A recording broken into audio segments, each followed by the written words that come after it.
We are very fortunate this evening to have leadership from 1st Army, Army Sustainment Command, Joint Munitions Command, the Corps of Engineers, and the Garrison with us.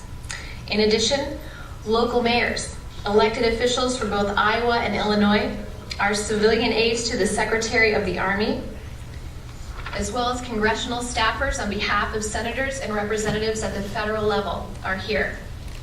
Their support of the Arsenal, our military community in the Quad Cities region, does not go unnoticed. This room is filled with people that came to hear General Ham's message this evening because in some way, shape, or form, support for our military, our Army, takes precedence in their lives. I'm going to take a play out of General Ham's book that I understand he learned while serving in Africa, where it is customary to make such acknowledgments when you have so very many in the room by saying, "Ladies and gentlemen, all protocols observed." Before I introduce General Ham and invite him to the podium, I'd also like to acknowledge that we have retired Lieutenant General Patricia McQuistion with us this evening. She now serves as Vice President of Membership and Meetings with AUSA, but many in the audience might also remember that in 2011, she took command of U.S. Army Sustainment Command. And was the battle buddy here. That's right.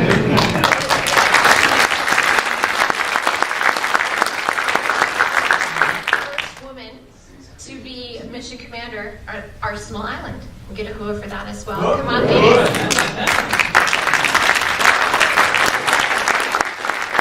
Although her time with us was short, I've learned that the Quad Cities, because of who we are here, left a mark in her heart. It wasn't too difficult to convince her to return for this event, and we welcome you back, ma'am. Thank you.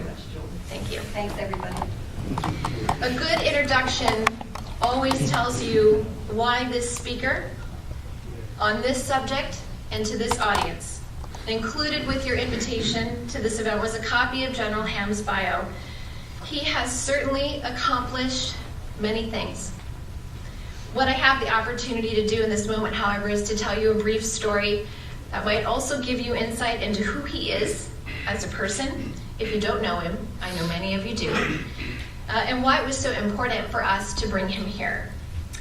So I'd been serving on our chapter board since 2015. And in March of 2016, I had the opportunity to go to leadership training.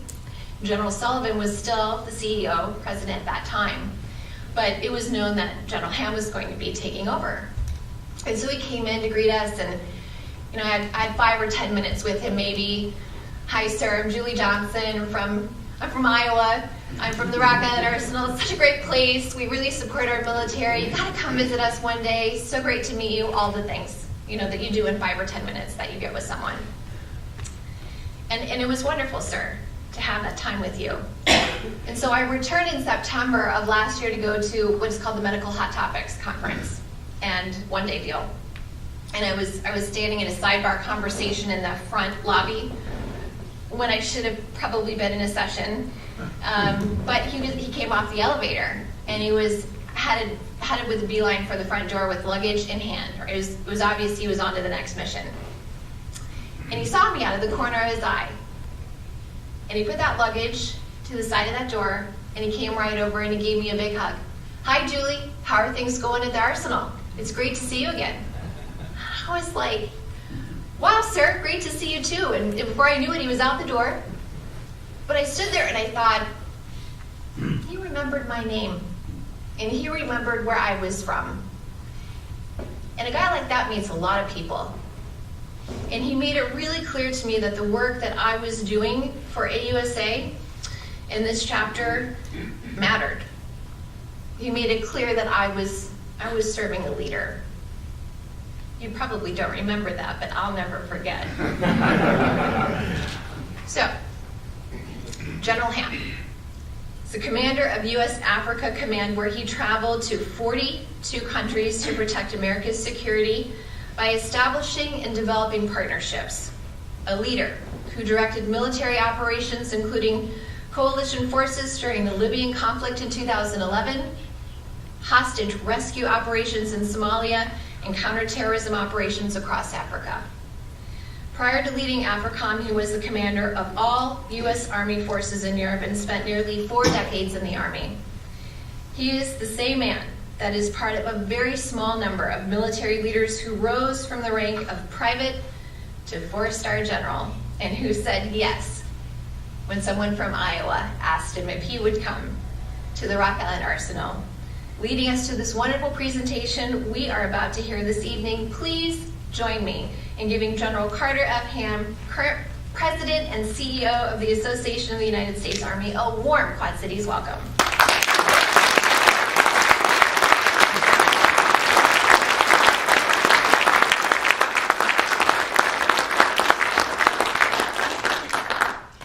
Thanks, Julie. That's very, very kind. I suspect you were wearing a name tag that day. But as I mentioned to your father, and those of you who know Julie know, she's pretty unforgettable, right? So thank you for your leadership. Thanks for the invitation to come join you. As I mentioned to some, when Julie first raised this issue, said, "Hey, can you come out to Rock Island?" Before I could answer, General McQuistion said, "Yes, we can, and I'm coming too." And so I know where I am in the pecking order here. You know, people are very polite. "General, nice to see you. Welcome to the Quad Cities. Welcome to Rock Island." You're home. So I know where I am. The other thing I should mention is an important safety tip, as Julie mentioned, where the restrooms are. You will find now that there's security at the restrooms, and they're going to check your badge. If you're an AUSA member, you get access. Membership needs to be renewed. You might have to use the porta potty outside. Well, this is my first visit to the Quad Cities and to Rock Island, and after many, many years of hearing so much about this place and all that happens here. And you know, the wonderful relationship between the Arsenal and the community, the great people, the workforce that is here. It's really a joy and a privilege to be here. I'm beginning to understand. Just in a couple of hours here, we got in kind of mid-afternoon, and just beginning to have a sense of why so many great Army leaders love this place. I mean, they're great missions, to be sure, vital missions for the Army and for the nation. But there's great units, there's great commands, there's great communities, and that really makes this special. But what really jumps out at you, what really strikes you, and there's a couple of old generals in the audience, and one of the things you develop as an old general is a pretty refined bullshit detector. and you know, lots of people say, "Oh, well, we support the troops and we're a great community." You don't have to say that here, because you feel it. I mean, in everything that you do. I mean, for a newcomer, you can just sense it. So it's the people that are here. It's the soldiers and the NCOs, the officers, the Army civilians, dedicated contractors, supportive leaders from the local government and local businesses that truly make this a very special place. And that's why I'm very, very happy to be here at Rock Island. I live now in Arlington, Virginia. Some of you know where that is. It's just across the river from Washington, D.C. It's still close enough to Washington to be inside of that bubble that extends out from the nation's capital, that allows neither truth nor reality to penetrate. And so those of us who live inside that bubble, we're kind of constantly bombarded with all things political. You know, who said what to whom, what's the latest leak of information, who's in, who's out, you know, all that stuff that matters, frankly, only inside that bubble, and doesn't matter much to real people. So it's wonderfully refreshing to escape that environment and to be here in America's heartland, where people say what they mean and mean what they say, where people are less concerned about what party you might belong to than they are concerned about your character, where being proud to be an American is still a valued characteristic, and frankly, where America's Army draws its real strength. And so that's what I want to talk with you a little bit about tonight, is the strength of America's Army. Your Army, because it is your Army. And that's an important thing to remember. I'm admittedly biased. I grew up as a soldier, but I believe that our Army is and always must be an army of the people, more so than any other service. And I spent a lot of time in the Joint Force, and I absolutely believe that the nation has and must maintain the world's best Air Force, the world's best Navy, the world's best Coast Guard, the world's best Marine Corps. I mean, there's no question about that. But I'm a little partial to the Army. And my sense is it is the Army, more so than the other services, that really reflects the true character of the nation. And because of that, I think as the nation's oldest service and as its largest service, I think the Army has a responsibility to the extent that it can, that the Army ought to reflect our nation in its composition, its makeup, its character. We ought to the best of our ability, reflect the very character of the nation that it serves. And a simpler way to put that perhaps is every American should be able to look at their Army and see themselves, irrespective of race, ethnicity, sex, or religion. And I think that's probably always been true for America's Army, but perhaps in light of recent events, it's a good thing that the Army Chief of Staff, General Mark Milley, reminded us all of that very basic premise of Army service. Now, some of you may recall that a few years ago, I had the privilege of chairing the congressionally mandated commission called the National Commission on the Future of the Army. It was a great honor to do that, and I really learned a lot as I was doing it. The unfortunate aspect of that is that Congress directed that study, at least in part, because of divisions or fractures within the Army itself. The Commission's report is about 200 pages long, 63 recommendations, most of which have already been implemented or are being implemented by the Army or by Congress. I would suggest to you also that the report is a wonderfully powerful cure for insomnia. So that if you're having a tough time sleeping, start at about page 20, and by page 30 you'll be out like a baby. That's a good thing.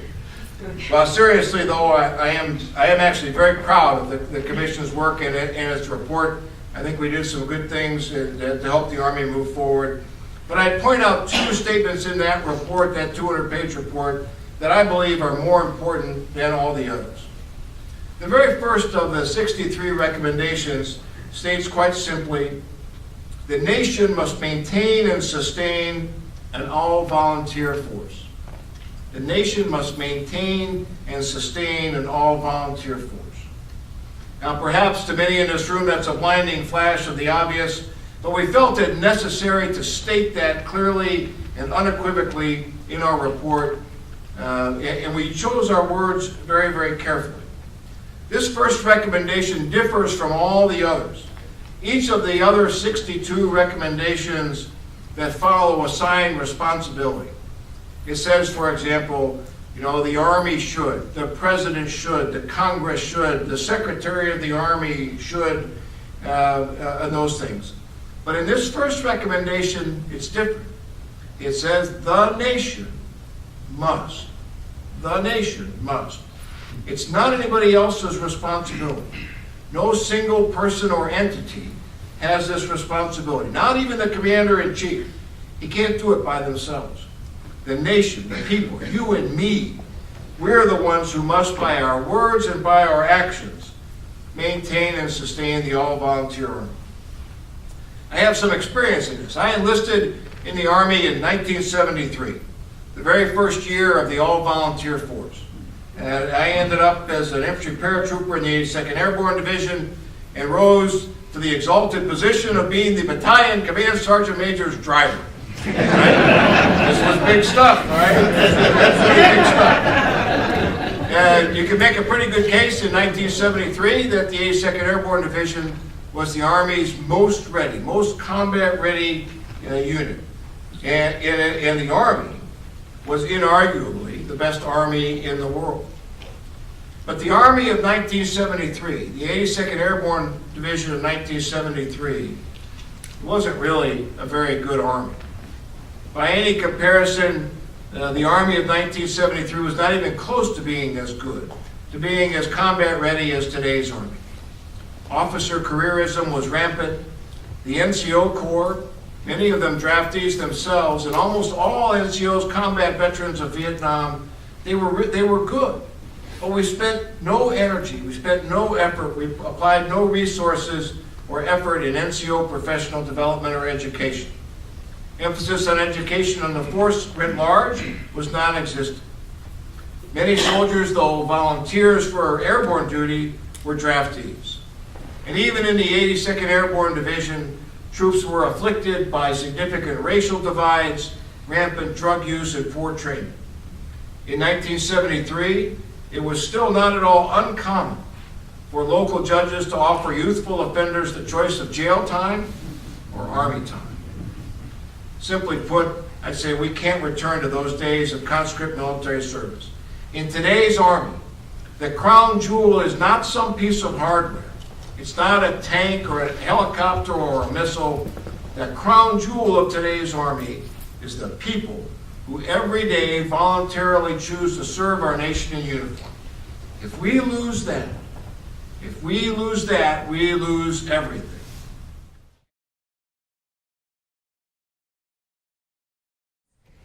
We have Kristen Glass, Interim CEO and Vice President for Member Services of the Quad Cities Chamber. She would like to present you with something, ma'am. You're my favorite person here. Well, with your history in the Quad Cities, we thought we would thank you for coming back and visiting us and leave you with a little taste of the Quad Cities with, of course, some Boji's mustard in there for you. Thank you very much for coming back. We're proud to have you here in the Quad Cities. So. Thank you.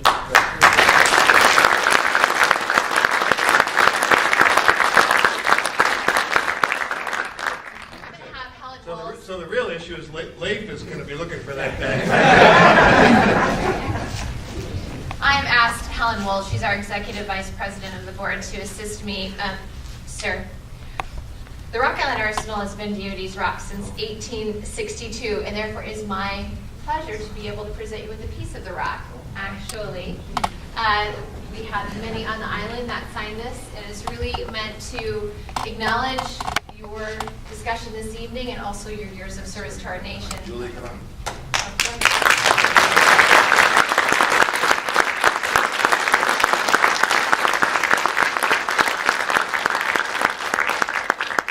Boy, TSA is going to love this.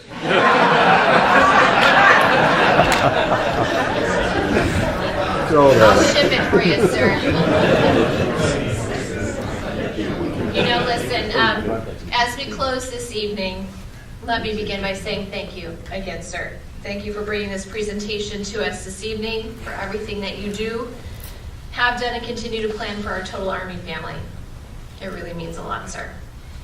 Thank you, ma'am, as well, for taking time out of your schedule. I know it was hard to come back here to join General Ham. Thank you, really, everyone. Thank you for coming this evening, a Wednesday night, to spend a little time together. Really appreciate that you really invested some time. I think we heard some really important things. Would you agree?